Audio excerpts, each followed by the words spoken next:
Hello and welcome back to the Plymouth Life Centre for more live coverage of the Devon Business Show 2025, where there's breaking news according to the announcement, which I think is something about making sure you take your rubbish home with you or something like that. I don't know. It's probably something equally important. Yes, that's our Kelly from the Devon Chamber of Commerce there. And believe you me, she doesn't actually need a PA system in order to make announcements like that. But I guess we all need to protect our voice at things like this. Now, we are here, as I mentioned, live at the Plymouth Life Centre. We've only got, another hour or so to go. It's been a really action-packed, fun-filled day out. I'm going to say fun for all the family, if I may. Now, as we continue our discussion on all things health and well-being, we're now going to meet some very important people who are going to give us some other information about how to take really good care of yourselves, especially if you're a business person and you're time poor and you're probably neglecting number one, which is you, basically. You may remember last year we had an inflatable mushroom as part of the panel. And now I've got a cake. A cake? You a cake? No, a boob. You're a boob. Right, okay. Of course you're a boob. Should have asked before I introduced you. Yes, down the end we've got a boob. Okay, we'll find out who is indeed the aforementioned quote-unquote boob. But before we do that, let's find out who we have sat to my immediate right. If you'd like to, in good old broadcasting sense, give us your name, tell us where you're from and what you do. So my name's Kaylee Davenport. I'm breast screening nurse and I work at the Primrose unit at Derriford Hospital. Fantastic. And then next to you we have... I'm Tom Akers. I work for Step One Charity. I'm a business development manager. And then you have... I'm Tony Cartwright. I'm the medical director and one of the consultants and anaesthetists at Practice Plus Group Hospital in Plymouth. And at the end... Me, the boob lady. So I'm Teresa Williams and I also work at the Primrose Breast Care Unit in Plymouth. And I'm the mammographer, so I go out doing the screening for the ladies. Mammographer. Now, okay, I guess the question that's going to be on the tip of everyone's tongue is, why are you dressed as a boob? It's just to get a bit of fun, but also show the importance of breast screening and being breast aware. You should really take your time to look after yourself. Life is short. And you should enjoy life, but you've got to look after yourself. So be breast aware, checking yourself once a month, and also if you're between 50 and 71, to attend your screening when you get an appointment through the door. It's screening saves lives. That's our motto. Yeah. So. It's like, I'll bring Tony in, because you're nodding quite affirmatively there, because it seems that despite all the advertising, promotion and messaging that we give, it's still something that so many people kind of ignore and they leave to the last minute. Yes, absolutely. I think screening, as you say, is very important for not just breast cancer but other diseases as well. And a lot of people are very nervous and they don't want to hear the result of a potential investigation or a diagnosis. But it's so important to get screening early. If you see anything change, you feel anything change, you feel anything that's not right, go and see your GP or specialist. And you shouldn't feel nervous about it. People naturally do feel nervous about these things, don't they? Yeah. So how do you get individuals to overcome that fear? I think as physicians and as medical staff, we have to have empathy with the patients, get them to come to you and talk to them and listen to them. Overcoming the individual fear, really, what I tend to do with patients is I talk to them at a level, a one-to-one level. But it's getting them over that threshold, getting them into the office, into the GP surgery, into the hospital. That's the challenging part. Kelly, it must be quite upsetting when you find individuals have left it too late. Yeah. It's such an important message to get across at such an early age, actually, to be honest. It becomes something that you talk about, an acceptable part of everyday life, and you do check yourself for various things. Yeah, absolutely. Yeah, and that's the main key message. So October is actually Breast Cancer Awareness Month as well.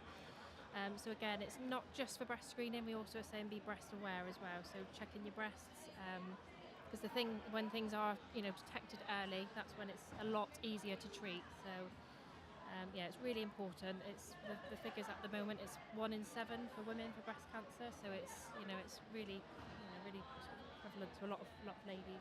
I guess, and is it fair to say that whilst not every case is completely curable, somebody not knowing what lies ahead is kind of the most unfortunate thing. It's like they're still treatable. Yeah, absolutely. Do you It's know where I'm coming quality from? as It's like- well. yeah. You want some sort of quality of life. So there are unfortunately ladies, yes, that are given a terminal diagnosis, but actually it could be something that they could live with for some time. But it's definitely something that you want to know about, and just the earlier the better, with especially with screening. So it's free treatment, it's free service. So please take it up. There's no reason not to, really. No, but unfortunately we do have areas in Plymouth where our screening uptake is really quite low, especially for breast screening. So me and Teresa are working a lot in the community now to try and sort of help and support ladies, really. So we've been given some funding from the charity, which is the Primrose Foundation. So they're supporting with some initiatives. And Plymouth City Bus, they're helping with transport. So we are really trying different ideas to help ladies come to their screening appointment. Tony, when somebody suffers from something like this, and it comes in many different forms, it can have quite an emotional impact and really kind of make you feel very down about yourself, very as though you're at your second best. It's a lot of internal challenges that people have to go through. Yes, there is. We see, as an anaesthetist, we tend to see the patients coming when they have treatment for these sort of conditions, and part of our job is to guide them through that operative process, the whole perioperative episode, and to support them through that and to explain to them what's going on. What I've always found is if you explain things well to the patient in the language that they understand, avoiding medical terminology, and just guide them through what's needed, that's so reassuring. It's very important. Let's bring in Tom. Tom, do you agree? How can people better face this? Yeah, I think it's about checking in with yourself. I work for a mental health charity.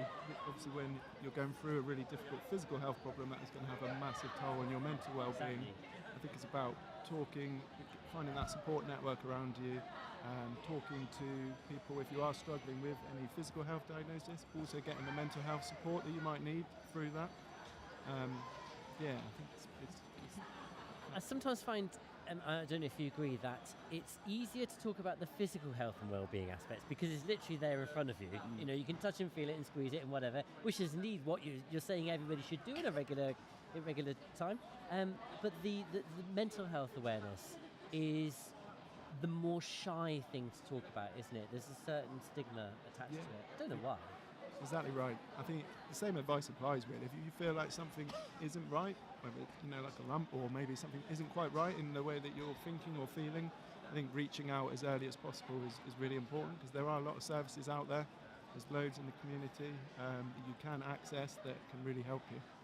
Teresa, business owners and managers and those that work in industry, they're busy people, but there's a massive argument to encourage people to take time out and focus on these aspects.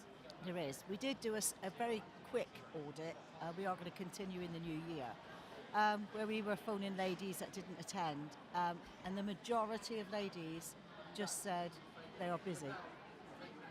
They've got to look after grandchildren, or they're looking after their elderly parents, or they're busy at work. A mammogram only takes about 5 minutes. So to have 5 minutes in 3 years to check your breast, to check yourself, it is important. Some people go and have their hair done or dentist, whatever. You do still need time to look after yourself, because if you don't, you won't be able to look after your grandparents or your siblings. You need to look after yourself and catch things early and just attend. I know it's not the comfortablest thing to have a mammogram, but it's quick. It only takes 5 minutes, and it's the majority of people have in a week or 2 weeks. They have the letter to say everything's fine, and then you can go again. Go back to your busy life. Yeah, busy life. Yeah. But it's just to look after yourself is so important, male and female. Just to look after yourself, really. Kaylee, I mean, things are. Sometimes the excuse is, it's hard to get to. It's hard to fit it into my schedule, but there are a lot of different ways that individuals can get in touch with their local health service in order to complete this process. Yeah, so every screening service, they'll have a specialist screening nurse. So I'm obviously based up at Derriford Hospital, and if anyone's got any concerns or they need any support, that's what our role is. So some ladies do struggle with transport. So like I said, Plymouth City Bus help with free day riders in Plymouth. or it could be a financial implication, or it could be a work issue. But yeah, I'd say just reach out to your nearest screening, and somebody from the department will be able to support you. Tony, what are the kind of things that gentlemen should be looking out for? Certainly, as gentlemen get older, there's colonoscopy screening, which is necessary, and for women as well. And in speaking to the Breast Cancer Awareness Month, men can also get breast cancer. So it is important that if they feel any changes in that area, that they see somebody quickly. Prostate cancer as well is very common in older men. So any urinary symptoms, just get yourself checked out. And then also adding into that, Tom, how would you go about doing a mental health check on yourself? You know, what sort of things can you do practically just to make sure that you're, I don't mean that sounds on the right wavelength, you know, that you're not going a little bit kind of off kilter without actually realising it, because that's probably the scare. It creeps up on you, doesn't it? It does creep up, right. I think if you've been struggling for sort of a couple of weeks, and it's not getting any better, then it's probably worth going to speak to your GP. But I think really trying to keep healthy habits, sleep's really important for our well-being. So if you're really struggling with sleep, that's also maybe something you might want to talk to your GP about. Exercise, getting out, connecting, being social is really beneficial for our well-being. So I think there's lots of stuff we can do, but if we start noticing that we're, maybe feeling more stressed, more anxious, there's plenty of support, either going to your GP or even within workplaces. So reaching out to team members or managers, I think is really important to talk about these things. Most workplaces these days have EAP services, so people can access support there. We provide a range of different sort of training workshops and webinars as well that people can access to help support their team in well-being and neurodiversity in the workplace. Fantastic. Right, in a few moments I'm going to ask each of you, because I started this in the first interview, so I'm going to have to carry it on now, for your top tip or takeaway for our audience. So while you all think about this, I'm going to ask Kaylee about the future of health services within the region. There's some exciting projects underway, aren't there? There are, there's lots of exciting projects. We'd recently opened our new breast screening unit, actually, the Merchant. So that was a purpose-built breast screening unit. Unfortunately, because of the bad weather, it's currently closed. So it was affected with the storm, really, with the flood damage. So it will be back up and running. But that was really exciting to have that in the city. It was in a great location as well. So. And the Merchant, where is that? It's on the Barbican. It's on the Knott Street. So right on a main road as well. Fantastic. And do you know when that might be back up and running? Following Not at the moment. Oh, no. but fingers crossed it'll be absolutely soon. Hopefully, yeah. Fantastic. And of course, within Plymouth City Centre, we've got the new Express Diagnostics Centre being built. Yeah. So the future's quite bright with regards to medical provision. And they're getting more in the city, which I think is good. Yeah, absolutely. It is good because it's easy to get to for a lot of people. Okay, so I did say I'd ask you for your top tip or takeaway, and I'm going to start down with Teresa, which will probably be don't go around dressed up as a boob. You look like you're absolutely boiling there. Oh, no, it's fine. It's got a fan. Oh, that's... It depends on which way it blows, I think. Well, my top tip is love yourself. Everybody's important. Nice, succinct and to the point. I like that. Tony? My top tip is if you feel anything isn't right, go and see your physician, go and see a GP. Literally, if you feel. Yeah, absolutely. Yeah, absolutely, brilliant. And Tom? I'm a big advocate for getting out in nature, so my top tip is take a mindful moment in nature. Excellent. Okay, and Kaylee? And mine is breast screening saves lives. Brilliant. Some great top tips there. You do realise they're all going to be edited down and used as sound bites later, and you'll see we'll turn them into animated TikToks or something like that. Anyway, thank you very much all for joining us. Don't forget, you need to take care of yourself. You need to make sure you carry out all the guidance and advice that the panel has given you today, because you never know. It may be too late if you leave it too long. And we've got another interview to come here from the Devon Business Show as we reflect on the day's worth of activities here at the Devon Business Show 2025.